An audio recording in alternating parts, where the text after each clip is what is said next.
Previously on Chat 62. So we wound up coming out to CAX, and I hated California. I was like, because of CAX. Yeah, because of CAX. That's all I see. I remember getting off at LAX. They had buses waiting for us out there on the strip. Got off the plane. They loaded the buses. I mean, the trucks and everything. We got on the bus. Went straight to 29 Palms.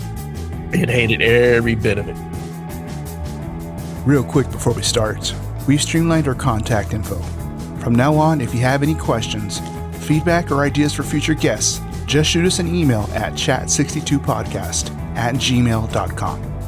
That's chat62podcast@gmail.com. All right, let's fucking go. Later on, I got orders for recruiter duty, where the rest of my unit went to Iraq, and that was they already screened me like 5 times. And the 5th time, they got me. I tried to get out of all those orders, so they got me. So I did get to see the birth of my daughter. Was getting ready, for Iraq, going to different types of trainings, which wasn't nowhere near the training that we later on did, for Afghanistan, because we didn't know what we were doing. Nobody knew. So it was just like, okay, what's this, what's that? We got all this old equipment, old gear, and all. Wound up getting orders to recruiting duty at the end of 2002. They went across the line in 2003, and my unit, all the people that I was with too. So. Let me take a little breath here. I'm going to take a little drink. Sorry. That's a lot to take in. Let's go to 2002. You're approaching your 8th year. You're in your 8th year in the Corps. That man, you good. I didn't take math from I'm Marines. writing everything down. So I'm taking notes here and there. So yeah, so admin poke, baby. Yeah. So 2002 comes around, and you did mention you did go on recruiting duty. I've never talked to a career Marine that was a recruiter. So I don't know how you get to that path. So it's either you have to do drill instructor, become a drill instructor, recruiter, or instructor at like MCT or MSG duty. The instructor at MCT, that came later on. That became a B billet later on. But so it was either those 4. I wanted to be a drill instructor, but everybody wanted to be a drill instructor. So I did my paperwork and stuff. It got denied. There's just too many applications going in. When I was at Lejeune, when I picked up sergeant at Lejeune, I got screened over there. I got screened twice over there. Get picked to go on recruiter duty. That's the year that I got screened. The second time I got screened, and I got orders over to Camp Pendleton. I got to Camp Pendleton. I got screened. I got screened twice that same year. So I just remember sitting there going like, "What the hell? I just got screened." But I sat in a brief, and it said, "Hey, you can only get screened once a year." Blah blah blah blah. I'm sitting there at Camp Pendleton in this huge room, and they got everybody coming up looking at packages and stuff, and they have a table full of career Marines, career recruiters. They go through, they look at my package, and the officer, he goes, "Well, you're good to go, hey," and blah blah blah blah blah blah. So I was like, "I do have a question," and they said, "Yeah, go ahead, Sergeant." Well, I heard that just recently that you could get, and it was the same guy giving a brief when I was, like listening to that brief the day before, and it was exactly his words. And I said, "I heard you can't get screened more than twice." And he said, "Yeah, you can't get screened more than twice. You're disqualified if you already got this, you didn't get it the first time. You can't do it the second time." And I said, "Well, I was just at Lejeune. I got screened during this time, and then I got orders over here, and I'm getting screened again." "Well, that will definitely make you not qualified this year. Well, hey, here's your package. Go ahead and see you next year." And as I'm walking out, this master gunnery sergeant is like staring at me like this, like, "Motherfucker." And I just went and smiled like this. He was a master sergeant at the time. And I walked out. Later on, when I became a recruiter, that guy was at my unit in Orange County he didn't remember me. I remembered him. But he was the career, what they call him, it's like one of the head recruiters down there, career recruiters that's in charge of training the other recruiters and stuff like that. I just remember looking at him, just walking out. He was looking at me like, "You son of a bitch." And then I got screened 2 more times after that. And then the last time, they said, "All right, you qualified. You go." You said the screenings happened every year, right? They're annual screenings? Yeah. Okay. Yeah, they're annual screenings, and then You can't get screened again unless something special came up, something like that. Where I did get screened again, or I don't know what happened, but it was something special. And they said, no, we're going to be screening people again. And then the 5th time, that's when they said, yeah, you're qualified. You're done. Come on. Oh, so I was like, okay, all right, whatever. It was 2002, and they already told us to get ready for Iraq, and I was like, nah, yeah, okay, I'll just take the orders. I'm going. So we did that. Daughter wanted being born and everything, and this is during your second enlistment, right? second enlistment. Second enlistment. So you go on recruiting duty towards the end of second enlistment, or do you have to? 2002. Okay. End of 2002. December was it? Yeah, December of 2002. I checked in. I just remember it being really boring, really boring, and until everybody went over that departure line, in Iraq. Once they went over that departure line, that's when the office started getting flooded. It started getting flooded with people coming in trying to join, and mostly everybody that came in was disqualified. Didn't pass the ASVAB, drugs. Mm-hmm. I recruited. I started off in the Norwalk area. Learned a lot over there. That was good to go. Norwalk, Fullerton, that was the main office. And then I went up to the Fullerton office, and then hated every bit of recruiting duty. My wife hated every bit of it. I hated every bit of it. And why is that? You're always working. There's no such thing as holidays. I mean, you get to meet a lot of the community and stuff like that. There's always, you're away from the family. I'll wake up in the morning to go pick some kid up I'll leave 3:30 in the morning, go pick them up, get them, get there about 4:30, pick them up, and then drive them to LA. To MEPS. Yeah, to MEPS. Get them there, and then you're sitting there waiting for them if you're not running around trying to, drive back to the office, try to talk to people, get some more appointments and all this other stuff. And then by the time they're finished, it's like 1,800, 6, and then get them back, take them home. Then you get home, and your kids asleep, and then when you leave in the morning, they're asleep. So there's times I didn't get to see my kids for I'm living in the same house. I didn't get to physically see them for 3 or 4 days, because you're running back and forth. You're getting early in the morning. Saturdays, you're working. Sometimes Sundays. The day before Christmas, you're working if you didn't plan it right. To have, people on deck, to join us. It's very, very stressful. It's very stressful on the spouse.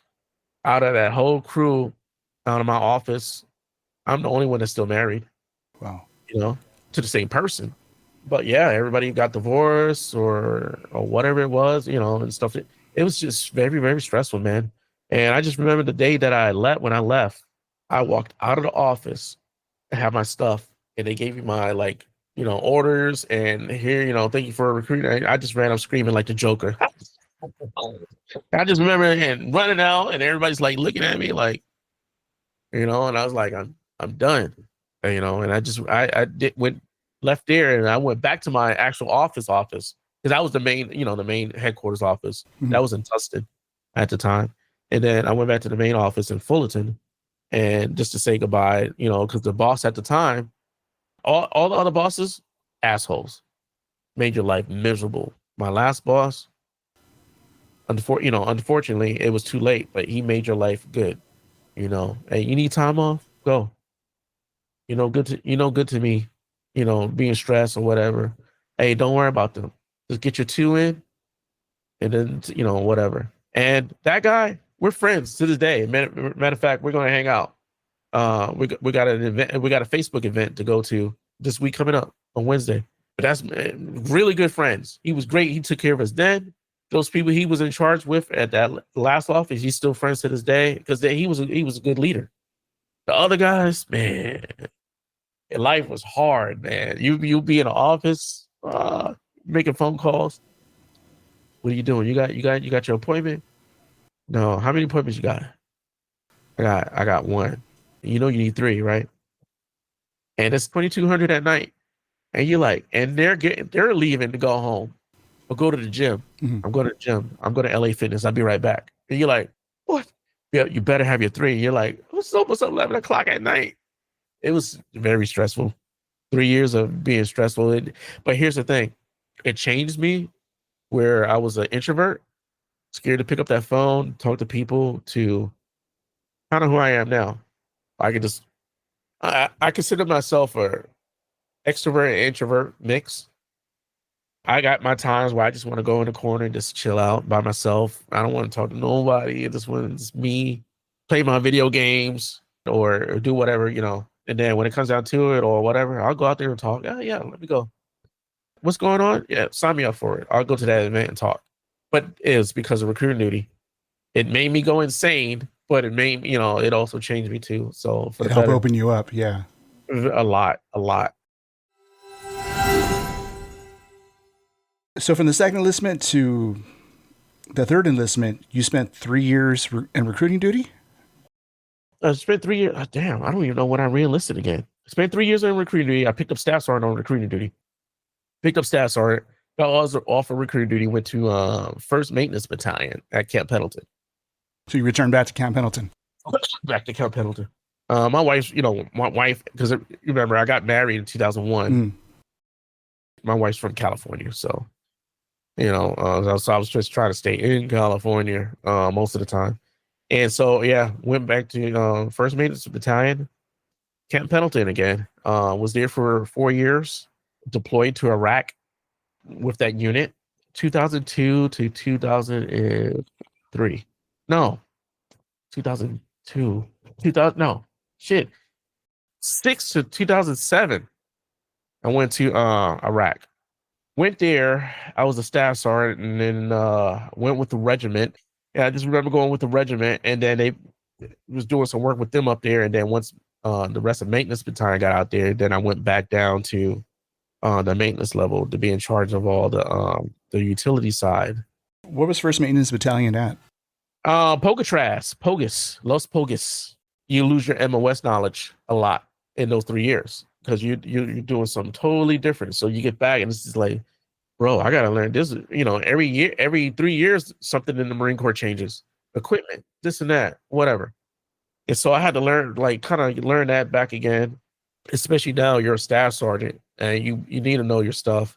It was just like, okay, I gotta know what this is now. I kind of gotta know this paperwork now. All different stuff from when I first went to recruiting duty. And it was a whole learning experience. And then I went to Iraq because, from 2002 to 2005, I was on recruiting duty. So 2006, it was just like, okay, again, learning different stuff, and everybody was deploying during that time, and it's like, man, the tempo was fast tempo. It was a huge fast tempo.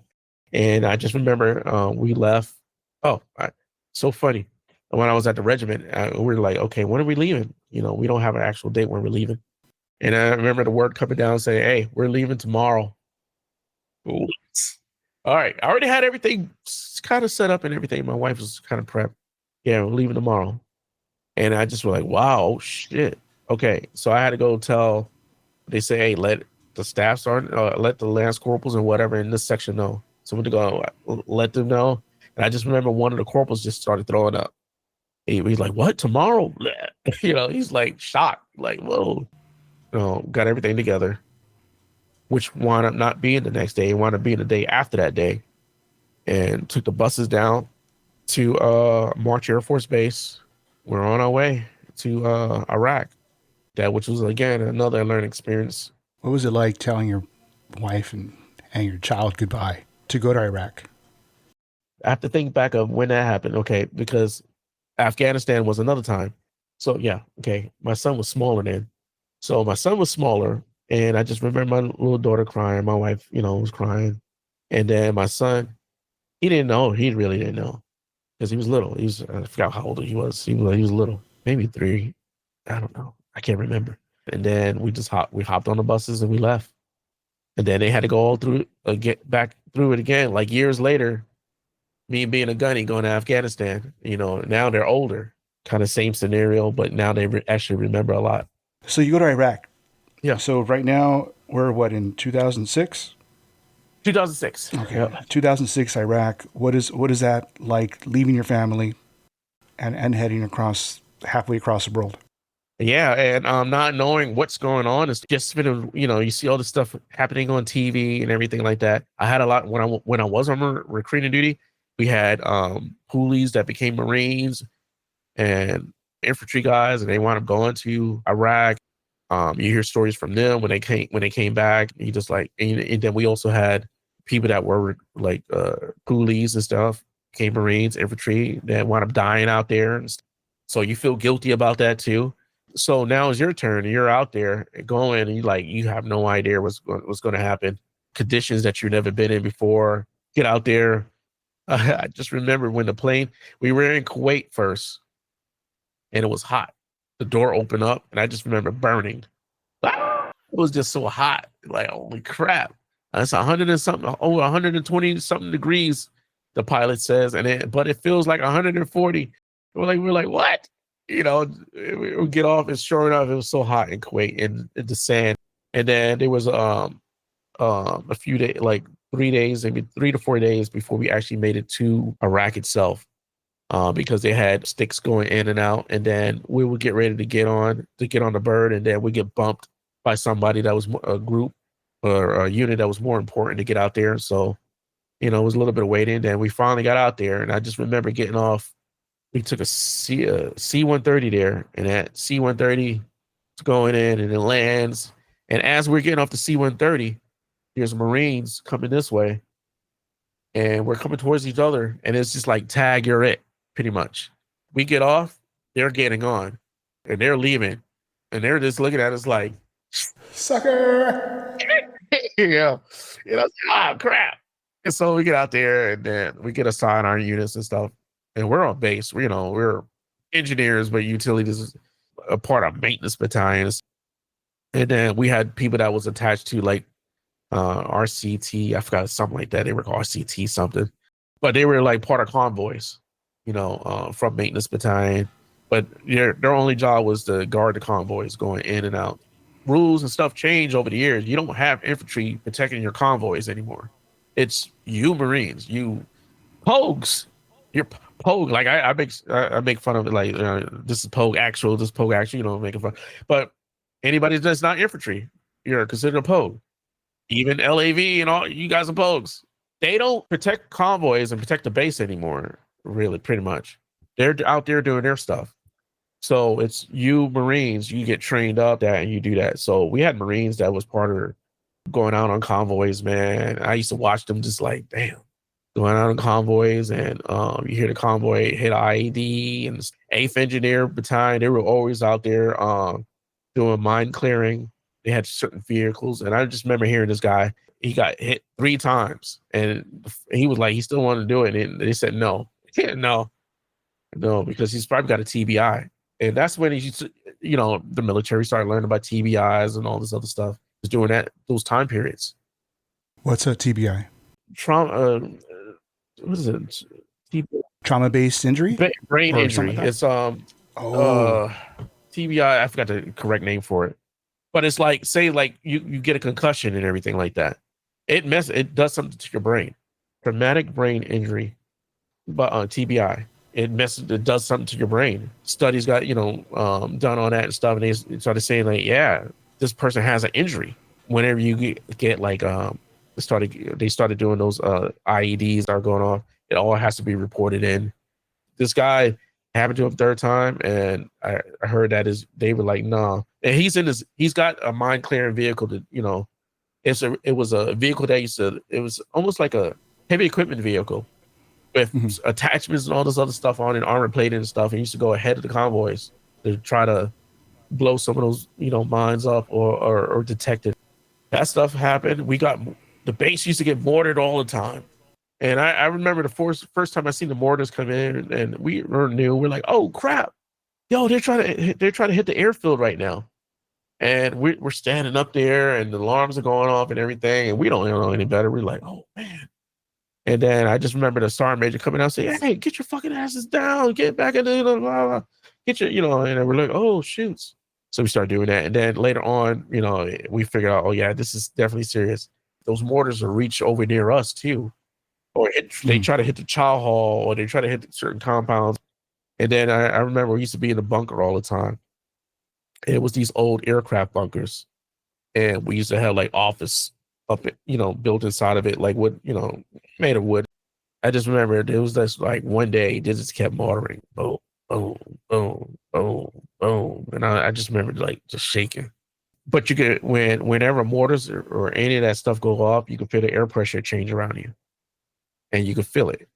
And it could be like a mile away or distant, as long as if that explosive is big enough, you can feel that, like the air pressure just change around you. And so it was just, like, wow, this is crazy. You hear about stuff happening out in town, like in Habanea, being killed or whatever, just for their religion, being a different religion. Mass casualty events. There was one event when we were getting ready to leave. We were already in the transition period, so we were just waiting to leave. And I just remember there's a huge explosion going up. Boom. And I was like, God damn, what the hell was that? And didn't see anything. It seemed like a plume way out there. And it was like right off the base. And I fell asleep. And I remember one of my Lance Corporals woke me up. He said, "Hey, Staff Sergeant." He said, "Hey, they got a mass casualty not drill, but mass casualty, something. I forgot what it's called. It's where they need blood." And he said, "We're all trying to head over there right now." And they turned a lot of people away. So what happened? And he said, "Yeah, there was terrorists." I forgot who it was at the time. Who was it? Iraq. It was Al Qaeda in Iraq. Al Qaeda. Okay. Or was it Taliban was in Afghanistan. Al Qaeda in Iraq. Taliban. I get them mixed up sometimes. Al Qaeda. They put some explosives on a bus of school children. Oh my God. Took over the school bus and drove the school bus into a mosque and blew it up.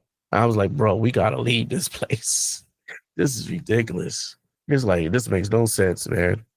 Or like, I get sent on my first mission out of nowhere. It's like, hey, they need you to go on a mission. Did you hear you go on a mission? No, I don't know what mission. Yeah, you got to go here out in the Habanea to do a survey or whatever of some because they need some power in these buildings that they're building for the Iraqi soldiers or whatever. And I'm like, okay. So I take one of my guys, and he's a reservist. I was active duty, but he was a reservist with me. I said, "You ready to go?" He said, "All right, we hop in this vehicle, go out there." And so we go out there, and tanks are out there, to tank battalion company. And they're like, "All right, we're gonna go and we're gonna escort you guys over to the area and strive you." So we drove over there, and I just remember getting over there, and those guys left us, and they said, "Yeah, you got these 3 buildings, you got to do a survey." And they had some Iraqis working in those buildings, and I'm like, "What the hell? We're here by ourselves." Yeah. What the? And I just remember it wasn't a situation, but it was a situation in my head, like, yo, why are we standing here? I just remember going to these buildings real quick, doing the survey, figuring out how much power they're going to need for these 3 buildings. And then I remember it was some recon guys came over, and they said, "Yo, hey, we heard you guys over here. No, you come over with us. We got the same similar buildings, but you're going to come with us. We don't need you over here because these guys are just staring at y'all. Anything can happen. They had snipers in this area. We just don't want anything to happen to y'all." And I just remember them bringing it over, and I was like, "What the hell?" And then we get back over there, and then I start doing like calculations and stuff. And then all of a sudden, these generators come in, they're being put into place. So what the hell are these? Oh, it was 7 VSB. 7 VSB was already out here. They got electricians and all this other stuff too. They already did the survey and everything. What the hell are they doing this out there for? Just stepping on each other's toes. Oh, they just want to make sure that they're right. I said, they're the duty experts. They got the 1169s, and because I wasn't an 1169 at the time, and they got and those are the people that do the plan. 1169s utilities are the ones that the plans are the power and everything else that needs to be ran is for whatever the situation is. Mm-hmm. So I'm like, what the hell? So we get back, and I'm like, I hate this place. I had a chief warrant officer. I hated him. The master guns were good to go, but the chief warrant officer, he was something else, man. Wow. But he was the one that used to chew gum all the time. Hey, I got somebody that can do it. Yeah, I got this guy that can do it. I can send him out there. Why? He already did this. It was the point. I hated Iraq. Because I remember you saying in the beginning that you guys would hear mortar go off. Yeah. over yonder. You guys are sticking your heads up, and Sergeant Major yelled at you guys. When did it become real? Like, shit, this isn't a game. When certain areas started getting hit, we were always got to go to I forgot what they used to call those, where Marines or soldiers used to get killed or whatever, and you got to go to the memorial, and they would have those on the base. So you go to those memorials, and you go to those all the time. And I did not want to go. I hate funerals. I hate to this day. And I would just shit. You don't know them, but they're your brother or sister, and you just start shedding tears, man. And they used to make us go all the time, all the staff and SEALs, to these things. And it happened so many times. And then we used to supply power and stuff to the base, morgue and stuff like that. You had Marines in there that would do the processing, and you just go in there. It was just so morbid in there. And I would just talk to them and stuff, saying, if you guys need help, just to whatever, like help out, just I'm here. Glad they never called me, man. The looks on their faces, it was just like somebody just took the life out of them, because they had to prepare the bodies, take pictures. Some of the units, the refrigerated units that we had, they would store the bodies and stuff in there. And all that, like, you're like, damn, there's a lot of stuff going on out there. And then with all the mortars hit all the time, especially during transition. It's like they already knew when you guys are going to transition. New people coming in, old people going out. Mortars all the time. Boom, boom, boom. Or they hit the activity convoy. would just pick up. And then some of my guys almost got hit. They had literally just left that area, and the mortars came in and hit that area. And I was like, holy crap. And they called me and said, hey, Staff Sergeant, we're good. We were just in that area where we just literally left when the mortars came in and hit that area. I was like, good Lord. And, you get worried about them, people you're in charge with or whatever. Yeah. And this is a long 8 months. We're going to pause it right there. Marine1169's story continues in the next episode. Stay tuned to Chat 62, Semper Fi. Struggling? You're not weak. You're human. Dial 988, then press 1 for the Veterans Crisis Line. Train support that understands veterans. Stay the course. Thank you, Rosie. Oof.